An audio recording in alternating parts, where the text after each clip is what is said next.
This looks like a cattle prod. It does.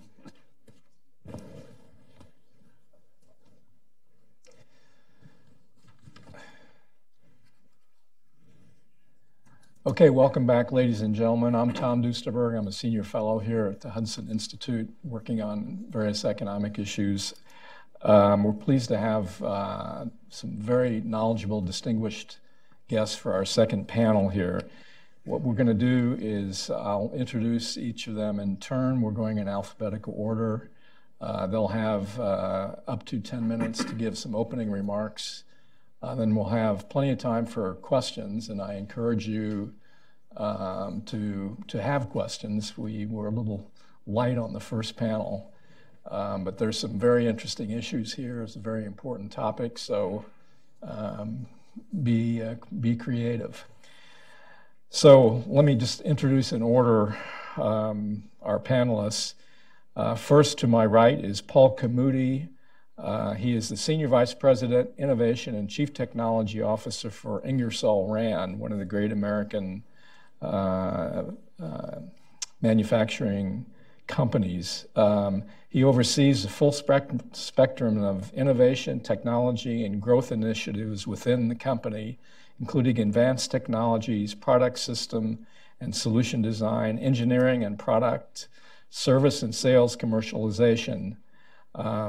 He's also responsible for cultivating key alliances with external constituents to enrich the advanced technology and innovation capabilities of the business. Paul joined Ingersoll 10 or 12 years ago after a distinguished career in Siemens Corporation. He's has degrees in engineering from Lehigh and completed the Siemens Advanced Management Program at the Fuqua School at Duke. To my immediate right is Dave Doniger, the Senior Strategic Director, Climate and Clean Air Energy Program, National Resources Defense Council. Dave has been at the forefront of the battle against air pollution and global climate change since he joined NRDC in 1978. He was one who helped formulate the Montreal Protocol, as well as several essential amendments to the Clean Air Act. In 1993, he left NRDC to join the White House Council on Environmental Quality, followed by some key postings at the U.S. Environmental Protection Agency. He rejoined NRDC in 2001. To my immediate left is Pat Michaels, the director for the Center for the Study of Science at the Cato Institute. Pat is the past president of the American Association of State Climatologists and was program chair for the Committee on Applied Climatology of the American Meteorological Society. He was research professor of environmental sciences at the University of Virginia for 30 years. He was a contributing author and a reviewer of the UN Intergovernmental Panel on Climate Change. He's written widely over the course of the years. He's the author and editor of 6 books on climate and its impact, and was an author of the Climate Paper of the Year awarded by the Association of American Geographers in 2004. He was educated in biological sciences from the University of Chicago and then received a PhD in ecological climatology from the University of Wisconsin-Madison. Finally, to the far left is Steve Urich, the Chief Executive Officer and President, the Air Conditioning, Heating, and Refrigeration Institute.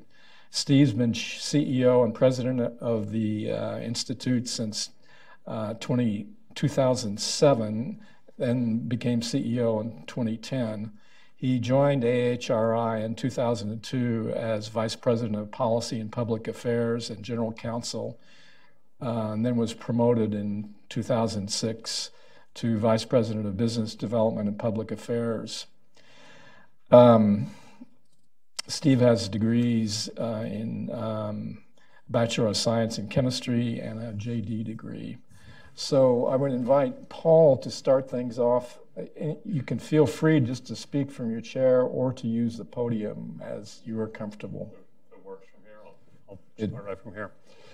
So I really appreciate the opportunity actually to talk today. I feel a little bit like a duck out of water.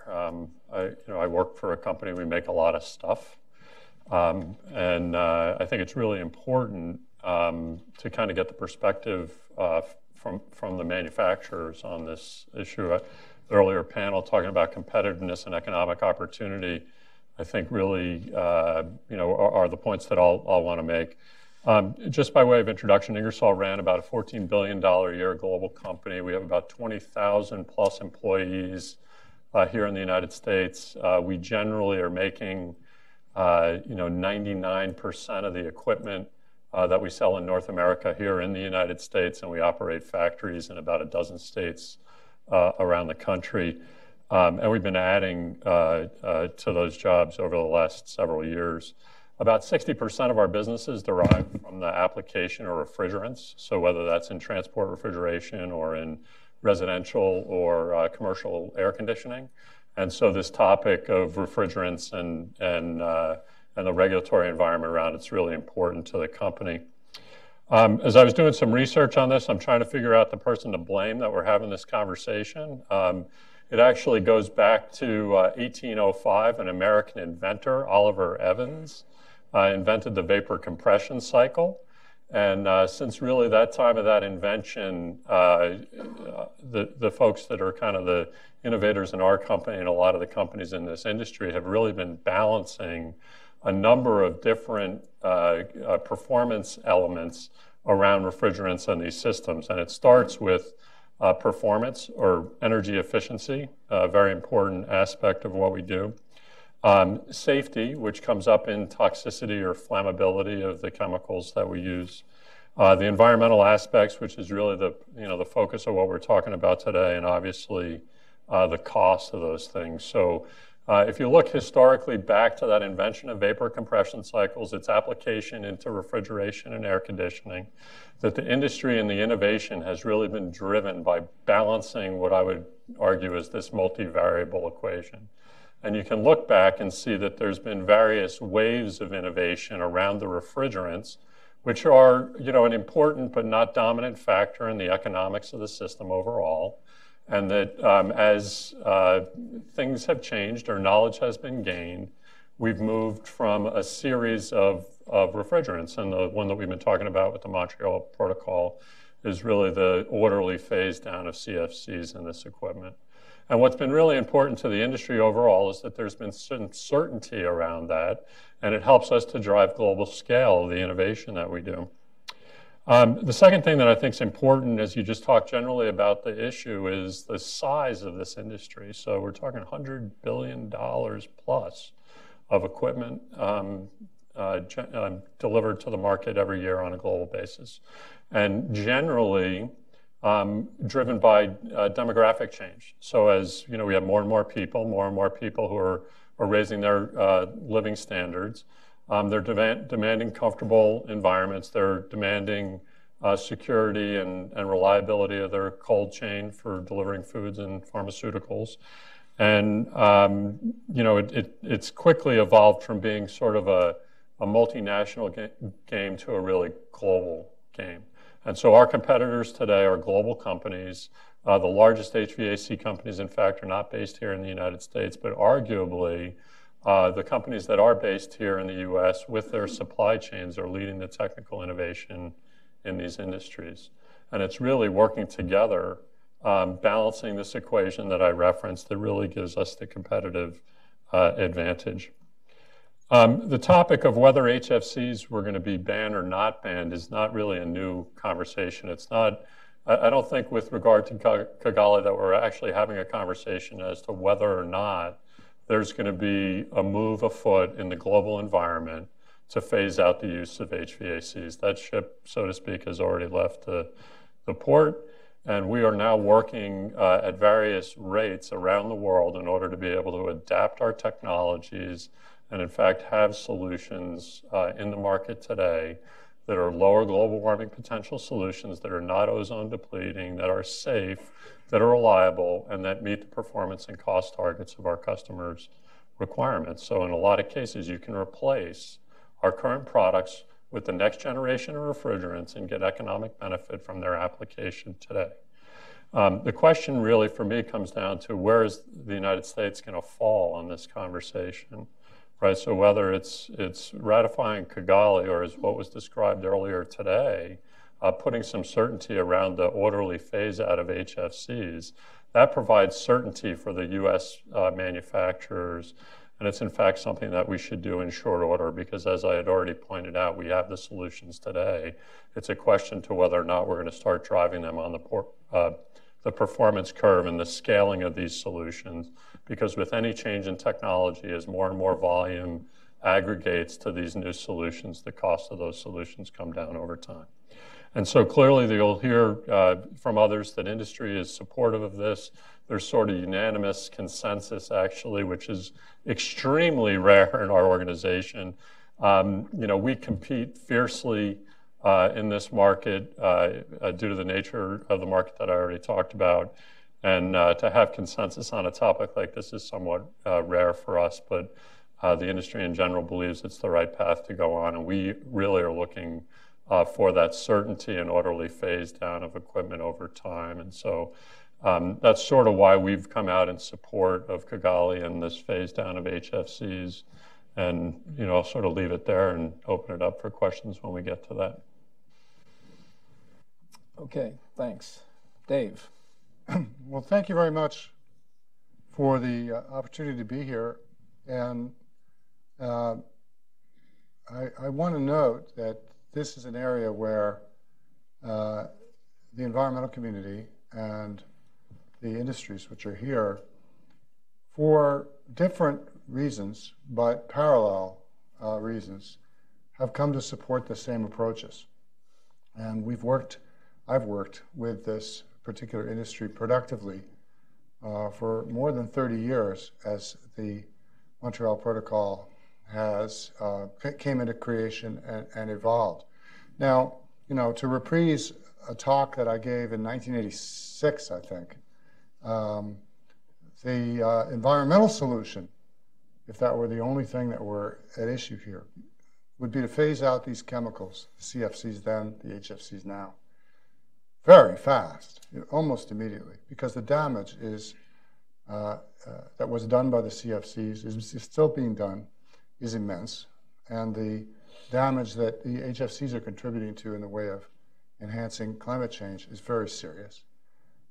But we recognized from the very start that if we're going to have a productive path forward here, there had to be a pathway, a phase down, phase out pathway, phase out for CFCs, phase down for HFCs, that gave time for industry and created a structure in which industries had time and interest and incentive to invest in and bring to market and compete with one another over the alternative approaches, some of which are in the fluorocarbon family and some of which are outside the fluorocarbon family.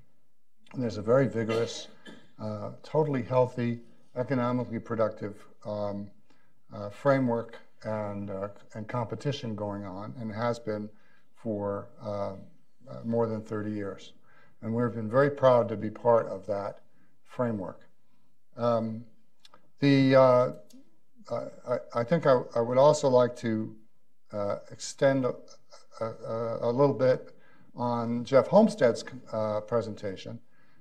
Now, I completely agree with him that in his analysis that the Clean Air Act, as it is written now, provides the authority to implement a production and consumption phase down of HFCs if and when the Senate gives advice and consent and the President ratifies the treaty.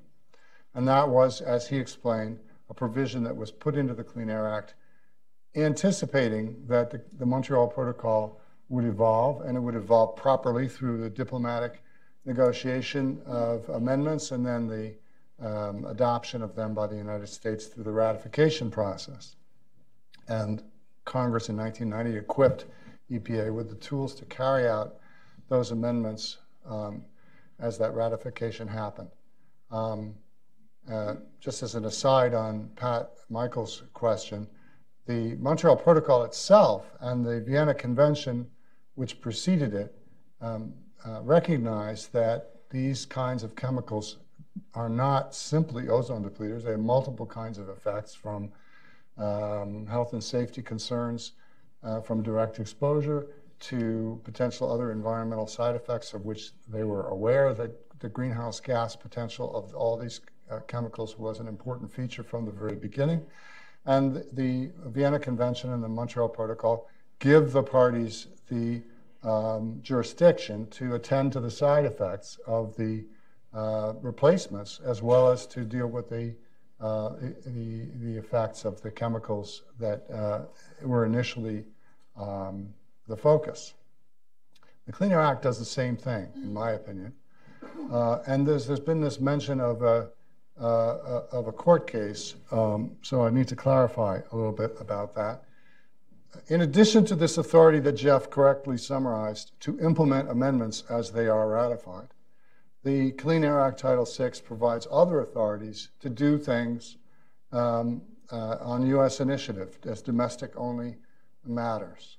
And one of those is the significant new alternatives policy, which is not required by the treaty, but is a requirement of U.S. law that there be a surveillance, a review of safety and environmental impacts of alternatives or replacements to CFCs and other ozone-depleting chemicals.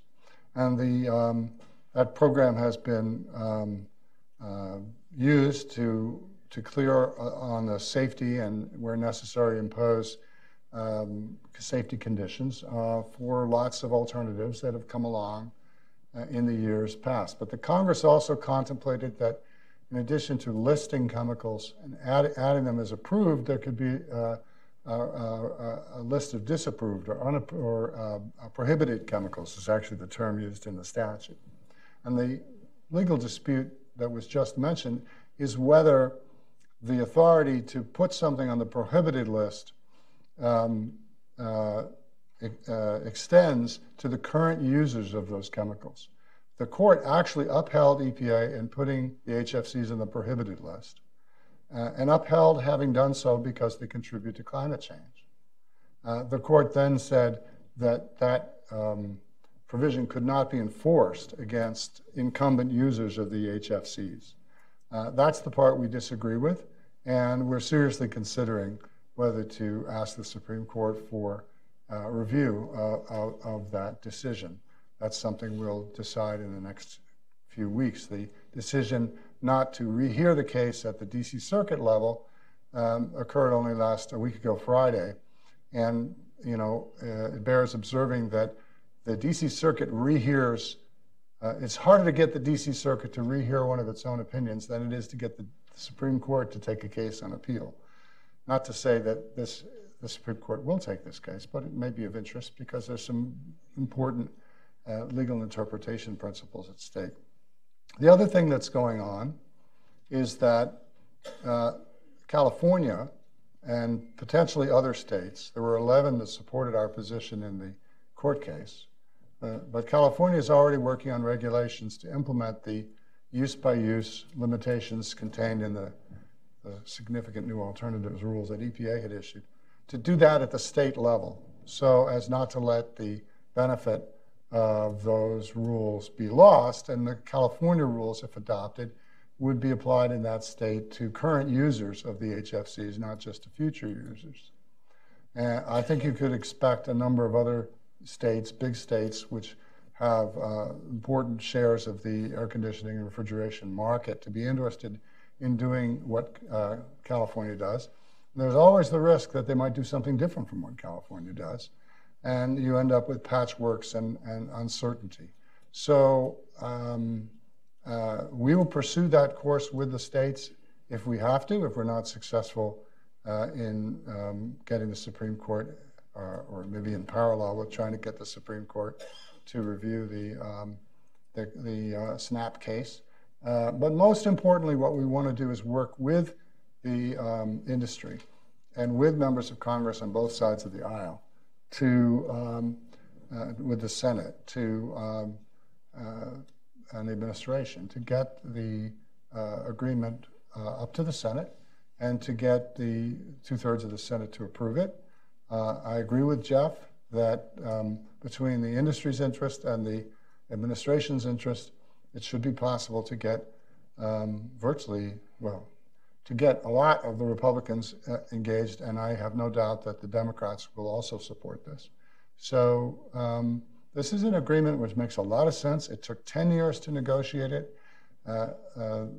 It's the model of how Washington used to work, and maybe one day will work again, where industry and environmentalists can have productive and serious conversations and constructive relationships with each other. And I hope that doesn't hurt the prospects of this agreement with this group, to know that the NRDC is in support of it as well. But I'd like to see a day when we could work together on climate change issues more generally and get out of the tribal encampments that we too often find ourselves in. Thank you. Okay, thanks, Dave. Over to Pat Michaels, and I understand Pat has a few slides. Noam, are we? Yeah, I'm a nerd, and the climate game is one because it's very data rich, in which a few pictures are worth, you don't want to hear 10,000 of my words, I assure you. I was amused and intrigued when I first heard the claims that the Kigali Agreement would mitigate 1/2 of a degree Celsius of global warming, because I knew from the United Nations Intergovernmental Panel on Climate Change that their figure was on the order of a few hundredths of a degree. And I started to ask myself, well, what on earth is this based upon? Now, I will leave the economists in the crowd to discuss with us on the course of a 100-year time frame if nations like India and China are going to switch all to a certain type of refrigerant, given the way that technology changes and is adopted over time. I'm not so sure about that. But I'd like to talk to you about that 0.5 degree figure and to show you what it's based upon. It is based upon an emissions pathway called a representative concentration pathway, 8.5. That means that we have a forcing, a net increase in downwelling radiation of 8.5 watts per meter squared. That's the high end. It is, in fact, even the UN says that that's an extreme scenario.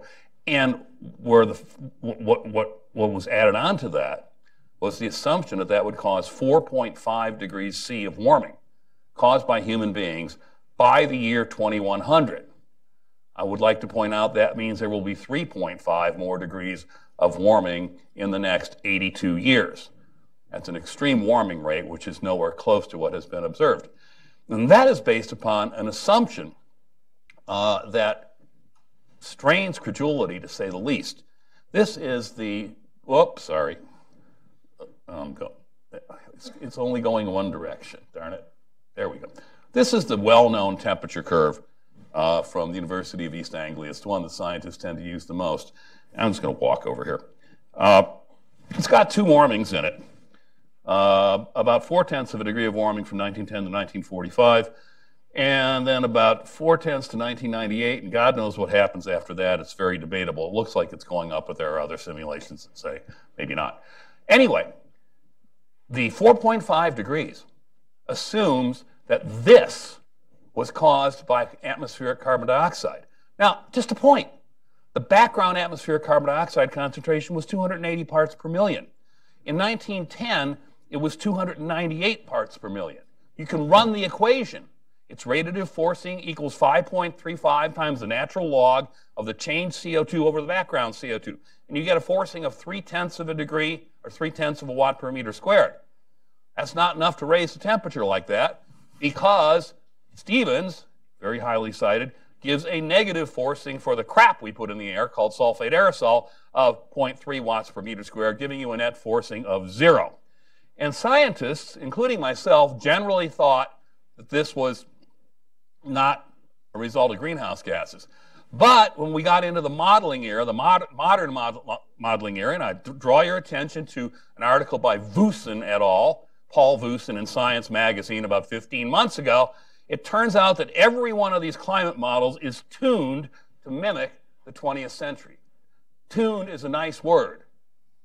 If it were a freshman chemistry lab, it would be fudged to get these two humps in it, because otherwise, as Isaac Held said from Princeton, otherwise they would be worthless.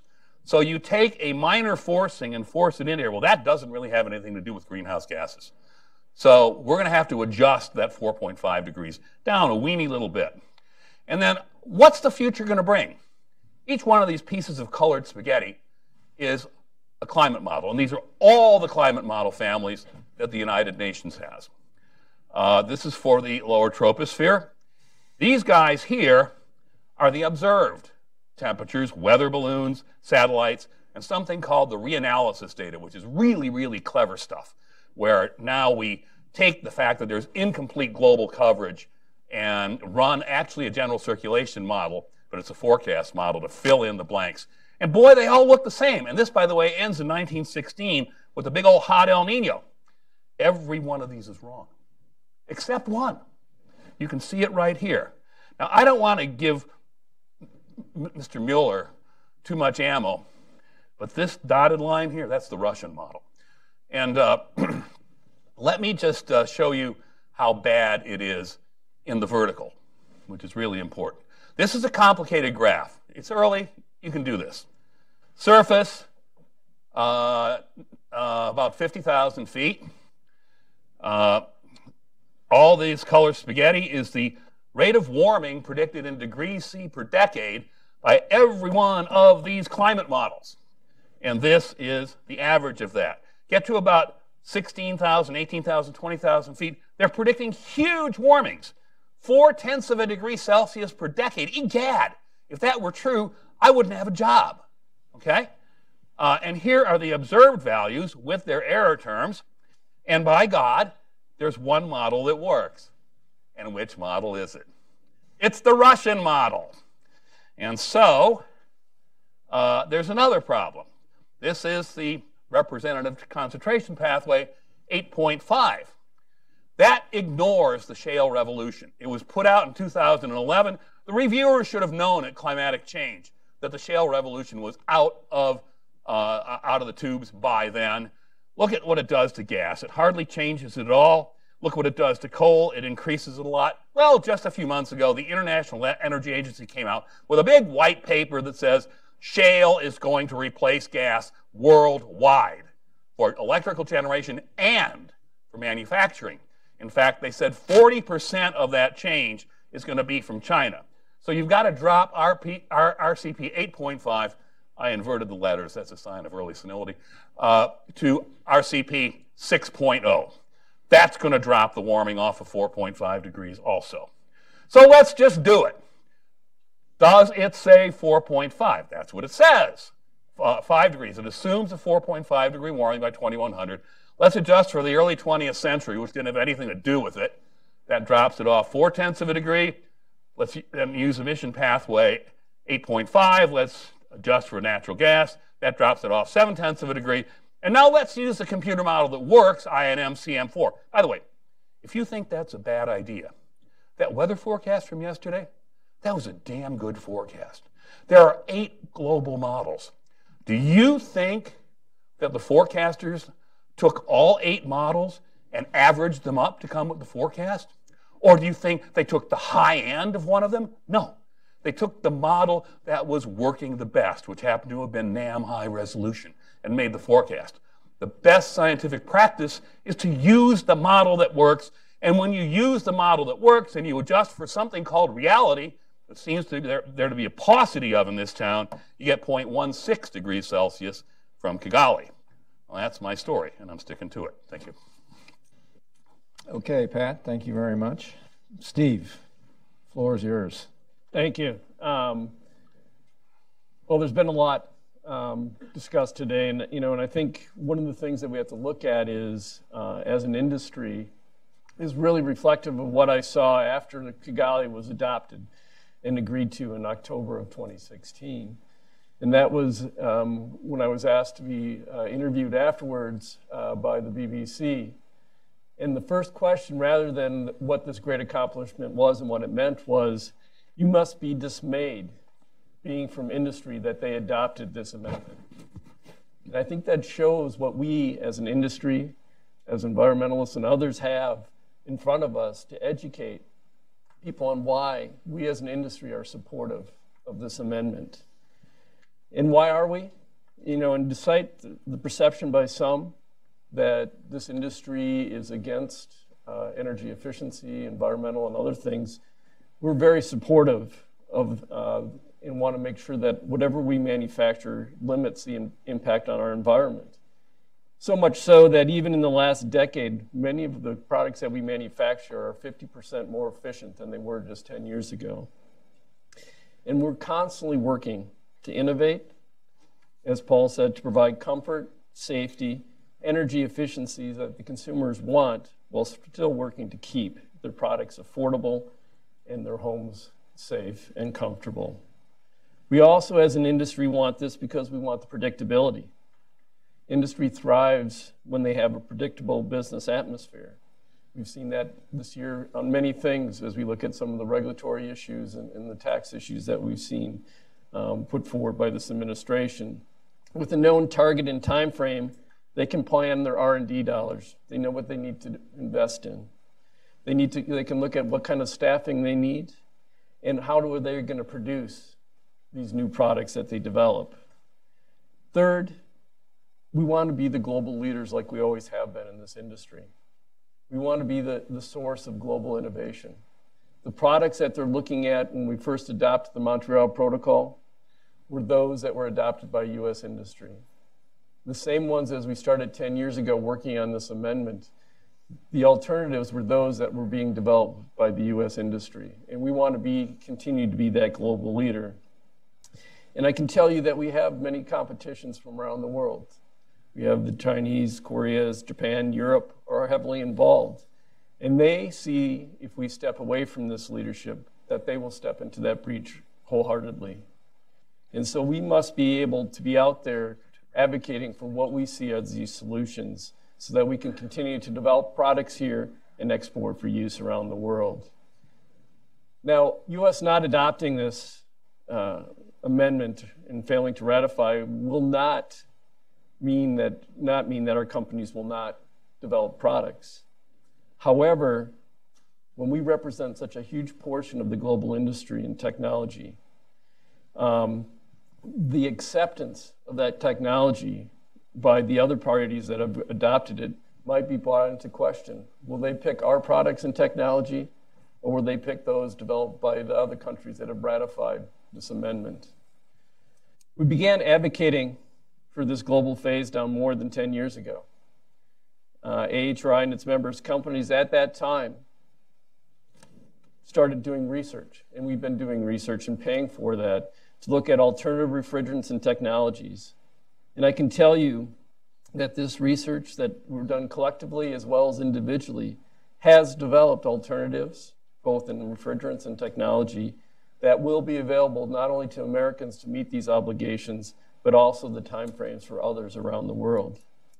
And so our industry is committed to the ratification of this amendment and for providing the global leadership by the U.S. industry in meeting and exceeding the commitments made under it, just like we did with the original Montreal Protocol. And so we're very grateful that we're having this conversation, and we'd like to have further conversations, and I'm open to any questions. Thank you. Thanks, Steve. Okay, I think I'm gonna see if any of the panelists would like to respond to what other panelists have asserted here this morning. I think one of the points that David made about the SNAP program is not only is it seen as driving the program here in the U.S., but it is recognized and relied upon around the world for evaluating the refrigerants used in our equipment. And so it is a basis and relied upon not just in the U.S., but you see it relied on Europe, Canada, and Asia as they look at what refrigerant should be used in equipment. And they use that evaluation. They make their own determination, but they really see that as a valued resource in evaluating refrigerants and what is acceptable uses of those refrigerants in different applications. I have a question for Mr. Urich. I may be a nerd, but I'm also technologically illiterate in some areas. Two go hand in hand. You mentioned other countries are doing research on alternative refrigerants. The one that seems to be coming up here is the olefin-based one. What's the acronym for that? HFO. HFO. In other countries, are we seeing work on non-HFOs that may be less expensive than HFOs, or are they going in the HFO direction also? I think a lot of the research and what people are looking at are trying to find the best refrigerant for the application with the lowest impact on the environment and the safest to use in the equipment. There are alternatives that are not HFOs that have certain issues. One are the hydrocarbons that are potential, but with using the hydrocarbons, you might have a cheaper refrigerant, but you're going to have more cost because of the technology necessary to use that safely and hopefully without an explosion or other things that would be used. You have CO2. That's high temperature, right? CO2 is high pressure. Same thing. And with CO2, there's great opportunities, that have been developed here as well as in Europe for using CO2 in a lot of commercial refrigeration applications.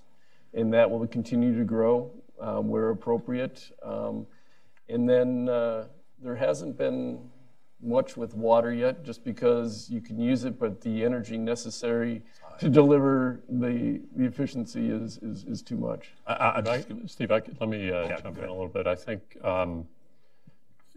again, it comes to this multivariable optimization that we're doing around performance, safety, environmental impact, and cost. And there's also a lot of research going on outside of vapor compression cycles for being able to provide that. So you could think about thermoelectric cooling as an example, or evaporative cooling. And there's a lot of digital technologies being applied in order to be able to optimize these systems. The point where we are right now is that the HFOs are really at a sweet spot of being able to satisfy the requirements today, and probably a step on the way. But earlier it was mentioned like we're going to change from HFCs to HFOs. Well, actually, there's a lot of technology used to cool things, and HFOs is one alternative. So it's not like the competition is switching in mass from one to the other. There's a lot more fit-for-purpose technologies for heating, cooling, and refrigeration applications. Well, if I could just add one thing, I mean, the history of, if you were to try to graph out where have the uses gone, which used to be using CFCs. I don't remember the percentages, but there's a very good chunk that went to the HFCs and the CFCs and now going to the HFOs. But there are categories of use that have dropped out and gone to other solutions entirely. Solvents, for example. One of the CFCs used to be used to clean circuit boards. That's not done anymore, to my knowledge. There are other solutions to that. Hydrocarbons have a role in some categories of refrigeration, again, with proper attention to safety and sparks and so on. But we use flammable compounds in the back end of the car, and we also use flammable compounds in the stove and in the kitchen and under the sink. So flammable materials can be managed and need to be managed for safety, but they're an important part of the set of solutions. And then there's some oldies but goodies for industrial applications, like ammonia still has a serious niche for many applications, and yet you wouldn't want to be too close to an ammonia leak. So we count on the makers and users of this equipment to engineer them to take care of these safety concerns. Steve, one last comment? Yeah, well, and I think Paul probably could talk about this more, but what this has done and what the protocol has done has driven R&D in research and development, and has really, we're looking at technologies and other things that, in the past we might not have looked at and sat back. And I think, you have to look at this as, one, driving it, but also driving the U.S. continued leadership in this area of developing some of these new technologies, be it the refrigerants or different technologies for cooling and refrigeration, or to be able to use these refrigerants, hydrocarbons, like we started, when Carrier developed the first air conditioning, it was with, hydrocarbon refrigerants. And it was not the safest thing to do. Now we're looking at R&D so we can use these things more safely and effectively. Okay, I have a couple of questions and trying to drill down on the economics of this transition. And let's go to a basic level. And Paul, you may be the right one to answer this question, but tell us, I'm a homeowner. When presuming this is adopted, do I have to go out right away and change my systems? Number two, what do commercial systems have to do? And number three, what are the sort of the costs involved in the transition? Yeah, so I think kind of just some of the background of how this works practically for customers, I guess, is sort of how I interpret the root of the question. So, if you, first of all, the equipment in a homeowner's case usually lasts 10, 15, 20 years of service life. So the decision that you're making today to put something into a home, is going to have a service life, operational life of, let's just say 15 years. And so, and again, those systems are designed so that the refrigerant doesn't leak, just to be clear, right? That's a key part of it. Our design intends never to have the refrigerant leak. And in fact, when it gets serviced, there's protocols to reclaim that refrigerant and to use it again. So whenever there's been a refrigerant transition, we're talking about new equipment, and what we're talking about in terms of certainty is usually a future date that begins to step down the use of this refrigerant. So, we can look out into the future and know with a high degree of certainty that we're going to, work our way down from new equipment. Usually, the service life of that equipment goes well in extent of those deadlines. So today, we're still servicing the majority of the installed base actually with CFCs, and we would reclaim that CFC from unused systems and have it available to maintain systems. And so there's a really well-managed path to be able to do that. I think, the second thing that's important about that is that the economics that I talk about is that for that period up to the transition, for most customers, there's a clear choice, right? You can buy CFC-based equipment. That was actually the case, or is the case in a lot of places, or you can buy the new technology. And it's incumbent upon the designers of that equipment that the new technology offers a clear value advantage to the old technology. And that's in fact what's happening with these low GWP solutions today, is they're available in the market. A customer can make a choice to switch to that right now. What do they get for that? Well, in a lot of the cases, in our cases, we've done a lot of other tweaks to the design to give a higher performance piece of equipment. So you're getting a more efficient piece of equipment, right, with the certainty that the refrigerants that you're using are not going to fall under any regulatory uncertainty given the current dialogue with regard to banning HFCs. So customers can choose to go do that today. And in fact, that's one of the areas of our business where we're seeing the highest growth. And then, for the customers that choose to go another path, they're going to have a long time, 20, 30 more years of service life of that equipment where it really doesn't impact their operating. Now, they will be exposed over time. And what you do see is as certain of these refrigerants come out of the market, the cost, it definitely follows an economic curve. Usually the new materials are more expensive, the older materials are less expensive, but actually the curves invert when you get to the end of the life cycle. So right now, you'll probably see in the press or whatever that some of the CFCs are seeing some price increases because the supply, manufacturers are taking supply out, the demand is going down, and the prices are sort of starting to float up, but that's a natural progression. And actually, in the overall life cycle costs, the refrigerant is not the dominant cost for a customer.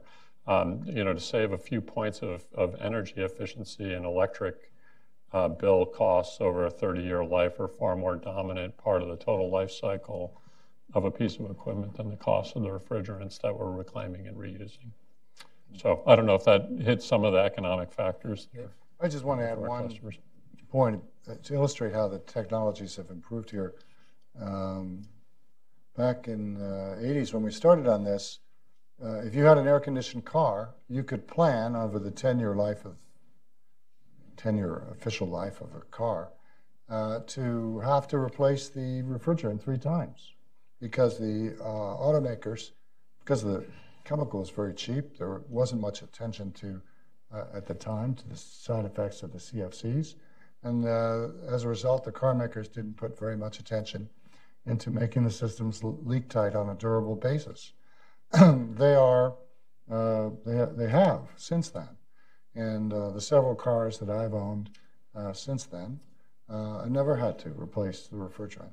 And this is not just anecdotal. The studies show that these cars leak a lot less and need far fewer trips to the shop for refills or maintenance of the air conditioning system. And those are good things. Okay, I'm going to ask one more question, then we'll turn it over to the audience. But let's try to do a public service here and answer Dave Banks's questions that he and his colleagues have to answer. So, number one, is American technology the superior technology?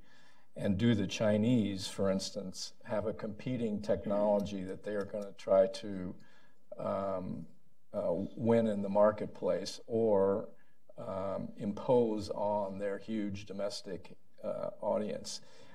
And number two, do developing countries, which China still considers itself to be, and India get any sort of a break, like Steve Forbes argued this morning, that they get under the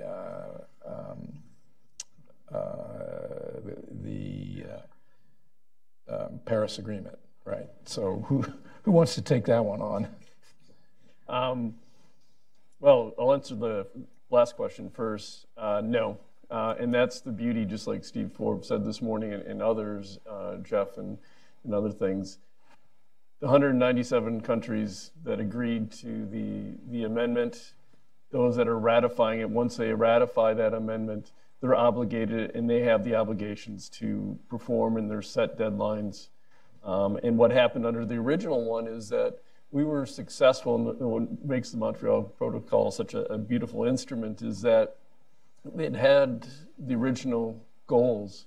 And we actually were able to accelerate the phase out of ozone depleting substances because there's also a technological review part of the protocol. And with that, they found out that there were alternatives available sooner and faster than what was originally proposed. And so we were able to bring those years up, up 5 years. We'll be able to do the same thing most likely with the Kigali Amendment as well, because there is a required 5-year review of that protocol. But again, everybody that ratifies and agrees to that are obligated, and they have set dates they need to meet.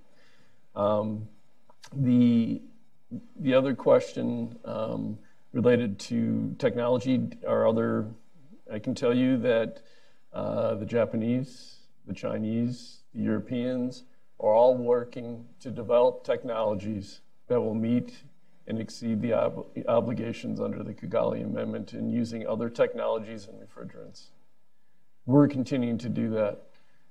my understanding in talking to all my members and everything else is that we'll develop technology and we'll compete with them out in the open market and we'll win because we'll have not only delivering the better refrigerant and technology, but also the energy efficiency with that and performance. So I think, I don't know, Paul or anyone. Yeah, I mean, this conversation of where does technology come from has been, I don't know, for me, been a lifelong set of paranoia, actually, because if you think about the time that I was trained in the universities, the U.S. had sort of an undeniable and insurmountable lead in a number of different advanced technology areas. And, I think generally economies around the world have really cracked the code that, technology and innovation investment really helps economic development. And so, today the world has leveled up a lot,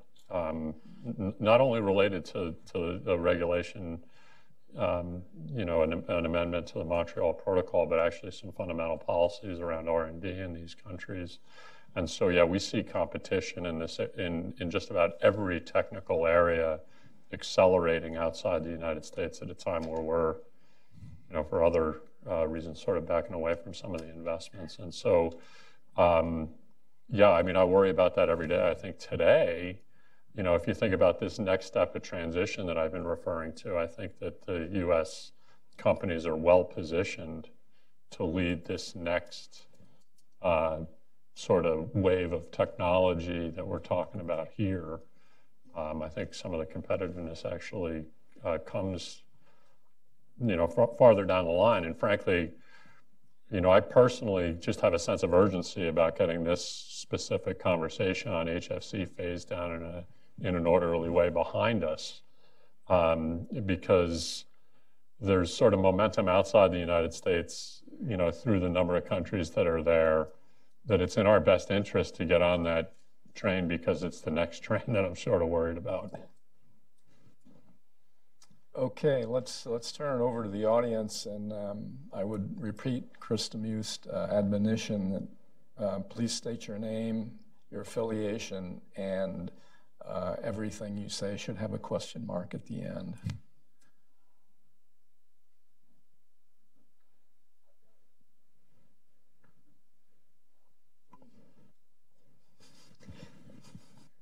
David Stevenson again with the Cesar Rodney Institute. Question is fairly easy. You may not want to answer it, particularly Mr. Urich and Mr. Kamudi. The key question seems to be to me, what is the difference in the sales forecast of American companies with and without the Kigali ratification? For it. We were hoping to have some numbers, but in our conversations with the administration and others, we are working along with the Alliance on developing an economic forecast of what the impact of the Kigali Amendment would be for the U.S. industry and manufacturing in particular. And we hope to have that available sometime in the very near future, but we don't have it today. This gentleman right here. Neil Schnurker with Clearview Energy Partners. I had a question for David, but also for any of the other members that want to weigh in. What's the practical implication of if the domestic regulation on HFCs is done via the court case that potentially could go to the Supreme Court versus if it's done by the provisions in the Clean Air Act that Jeff explained in the last panel? Well, one difference is that the SNAP program, which regulates the end uses of chemicals, not chemicals per se, but chemicals in particular uses, is one difference is it's a use thing versus a upstream production and import related regulatory scheme. Now, the two can work together. The second difference is that the use scheme is entirely domestic. It's not contingent on ratification. It's not contingent on there being a Kigali agreement at all. The United States can decide and has at different points to prohibit certain uses of certain chemicals because of the dangers that they pose. So there's a good case to be made for doing both, for having a production limitation and specific use limitations. I think what the previous administration did was start with a SNAP program because it could be implemented domestically, and as a consequence of those, when you add up the reductions associated with the use limits that they put in, which are now in question because of the court case, that would have put us on the trajectory to comply with the Kigali Agreement for a number of years, probably into the early 20s. And this shouldn't come as a big surprise because the same institution, EPA, and the same industries were involved in the back and forth over what the pace of those use restrictions could feasibly be, and which ones to do and which ones not to do, and we were involved in that too. And it was, fairly well thought out. But if we, the number one consideration from the environmental point of view is to get these reductions and to stay on the schedule that all of the real parties in interest negotiated. And if it takes going to the state level to implement the use controls as a means to do that, then we'll do that, and we are doing that. Now, what usually happens in Clean Air Act land is that when the federal controls are good, are what they need to be, the states don't feel a sufficient driver to do their own thing. But when the federal controls falter, states step in to fill the gap, and then you end up with, I have some sympathy for the way this seems to the industry side. You end up with the need to address many different jurisdictions and the potential that there could be differences among them, and it's not as convenient and as certain and as well organized as having a national regime.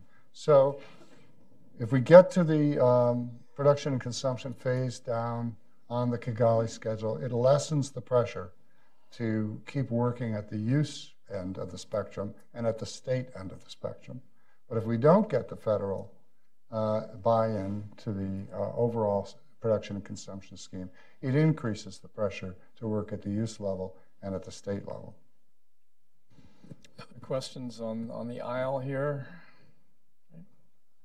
Hi, Jimmy Conde, Boyd & Gray & Associates. I just wanted to pick up on what you were just saying, David.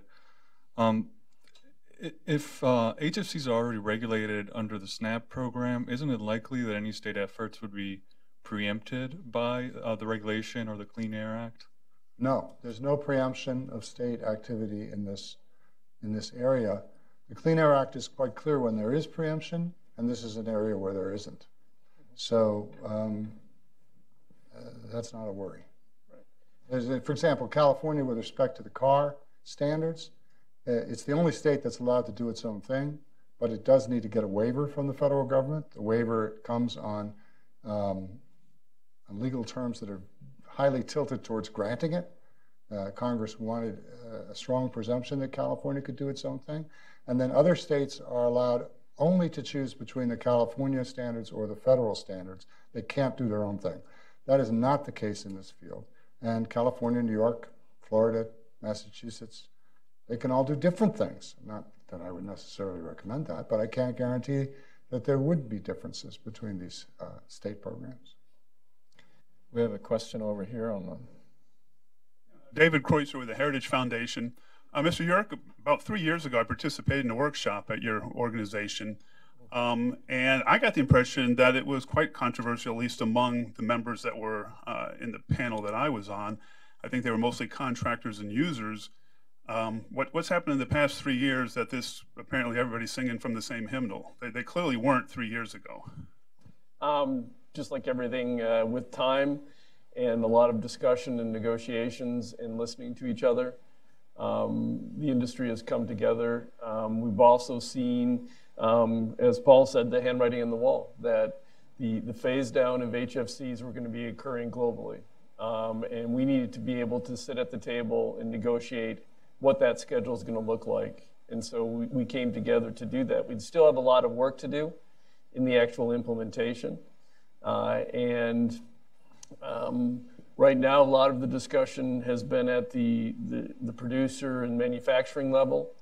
The next, once it's ratified, is the implementation, and that's when you really start impacting, again, the people downfield, the distributors and the contractors installing in the field. And we've promised and have been working with those groups to say, as these products start coming out, which in most instances is going to be several years down the road yet, we want to make sure that your members, one, are educated and trained on that equipment, but also they have the knowledge so that they can then inform the consumers as well. But I think it's a lot of conversation and other things, but there's still, as any industry, through the supply chain, there could be disagreements. About 95% of the time, we probably agree with each other, and I'm looking at Bart and others that are here. And it's that 5% that you probably were witnessing as we were going through that phase of trying to figure out where we wanted to go. Yeah, let me just jump in, because I think it's important that those stakeholders that you mentioned, right, the customers and the installers are key stakeholders for manufacturers, right? So I can tell you right now, just coming back to the idea of certainty in this area, that's driven really from the installer side of things. You just think about somebody who's having to go out into the wild, as we say, and service this equipment. They don't want to have 10 or 12, if I happen to, I'll take the California example here. If I'm on the border of California and Nevada and I have to have a certain set of chemicals to go left and a different one to go right, and I've got inventory costs and training costs. And so, I mean, I think the reason why there hasn't been convergence on these topics is that every time we go through one of these transitions, there's a little bit of that sausage making process to understand, how are we going to manage the variability? And again, I think, just coming down one more time on this idea of certainty, right? That applies across the whole value chain, right? It starts with chemical suppliers into the manufacturers working with our installers and servicers. And yeah, so there's definitely parts of this process that seem a little bit choppier than others. We have a gentleman standing in the back. Could you? Kevin Fay with the Alliance. Just a clarifying question for the panelists. Does the Montreal Protocol and or the domestic regulations dictate the technology solution, number one? Or is the choice still to the user community? And number two, is the HFC phase down likely to take place with or without U.S. ratification? And if so, what are the impacts if it's without? Again, the beauty of the Montreal Protocol is that it does not dictate the technology that's going to be used. What it does is it lays out the time frame for, in the case of ozone-depleting substances, the phase out of ozone, in a schedule.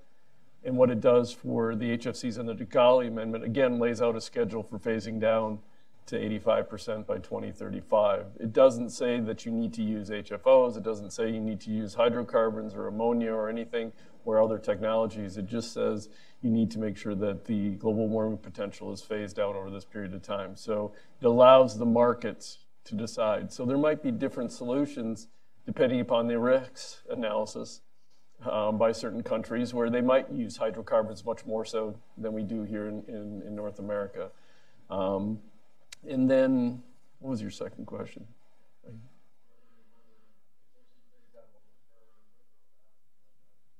Yes. Just one more clarification. Are there any global standards in this arena, or is it all done at the national level?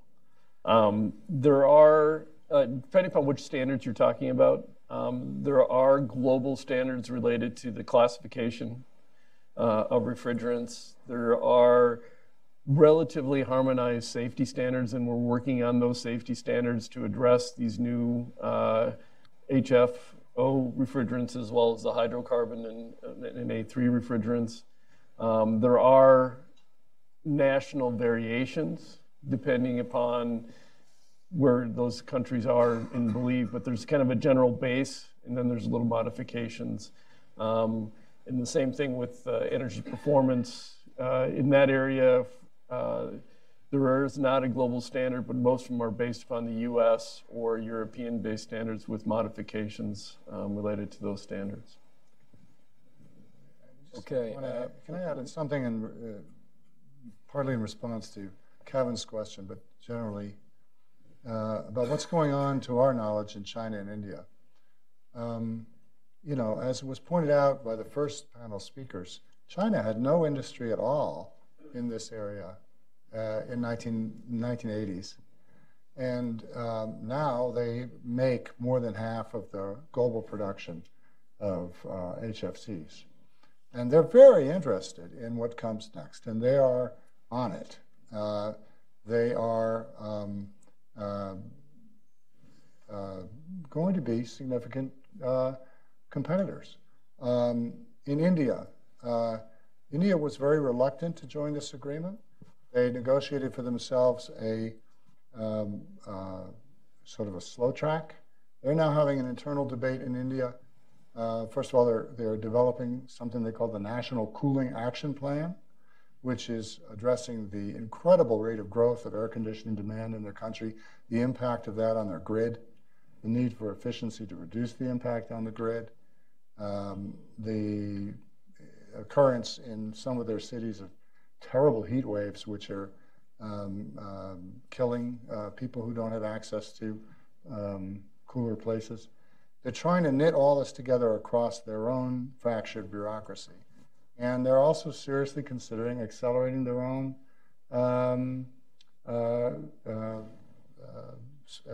phase-down schedule. In other words, abandoning the slow track that they identified for themselves. They haven't said this publicly, you know, in a big way, but I know, because we have teams working in India, that the government is seriously considering that move. They want to catch up with China. They want to catch up with us in the commercial sphere too. So if the United States turns its back on this, it's doing its industry and our economy a big disservice. Okay, I think we've had a robust discussion here, and I hope illuminated some of the issues that are involved in this transition and some of the economics of it.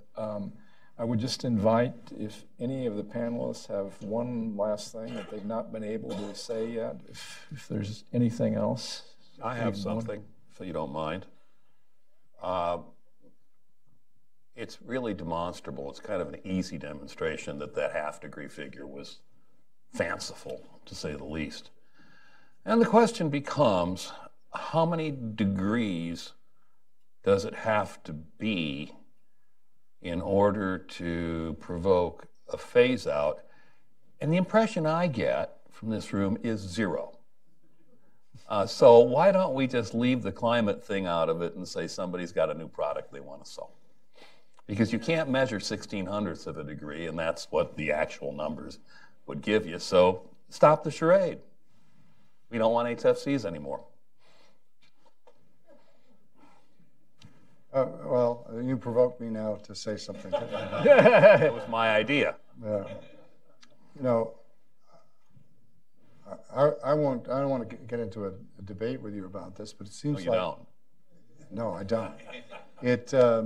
It seems like the more you minimize the effect of other gases, the more you bring in the mitigating effect of reductions in coal production and so on, the more important these trace gases become. Because we are, this is my perspective, we are seriously overloaded with greenhouse gases in the atmosphere and in the prospect of the future atmosphere. Anything that we can do within economic reason to reduce the growth of these chemicals is going to be an important help. And most of that growth will occur if we don't do anything in developing countries. If the developing countries are starting to change their pathway, and they are, it's largely because the United States was after them for 10 years on the importance of this problem, and that we needed a global agreement to go in on this together to make this transition in order to avoid that tremendous HFC growth. And we sold the rest of the world on the importance of that. It's important that we stick to it here at home. Okay, with that, I'm going to let our president say the last word and thank. Well, I want to thank our panelists. This has clearly been a very lively and informative, heated discussion at times. I think it's been very useful to flesh out all the arguments for and against. I think it's really been an excellent program. I want to thank, especially want to thank my colleague, friend, and mentor, Tom Duesterberg, Hudson Institute Senior Fellow, for all the hard work that went into this event. Also want to thank Hudson Vice President Brian Blake, and want to thank our communications team as well. And without further ado, I'm sure that we will be hearing a lot more about the Kigali Amendment in the months to come. So thank you very much. And we will be transcribing this event for distribution, and look forward to continuing the debate down the road. So thank you again, all of you, and all of you for being here.